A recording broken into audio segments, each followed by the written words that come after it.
Welcome to this tutorial video. The goal of this video is to show you how to upload items from Cloud Capture to GoodX Web. The ability to upload images and audio serves as a valuable tool for practitioners. It allows them to document physical symptoms quickly and efficiently. Practitioners can capture images and audio directly on their smartphones and seamlessly upload them to the active forms of the desired patient. This tutorial video will start on the Upload tab on the Cloud Capture screen. For more information on how to navigate the Upload tab, please refer to the Cloud Capture Navigation and Use user manual linked in this video's description. There are two ways to upload a file to the Cloud Capture app.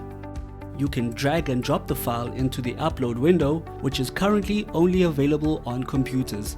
Or alternatively, you can click on the Browse File button, which is available on both computers and mobile devices. In this video, we will use the Browse File option.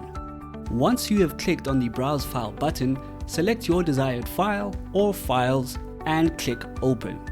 Please note that some devices may use a different term instead of open when uploading your selected files onto the Cloud Capture app. The selected files will now appear on your Cloud Capture app. To delete a file, click the Delete button. To upload a file, click the Upload button related to your selected item. A notification will appear stating that the upload was successful. If you would like to upload all files at once, click the Upload All button. Once again, a notification will appear confirming that all the files were successfully uploaded.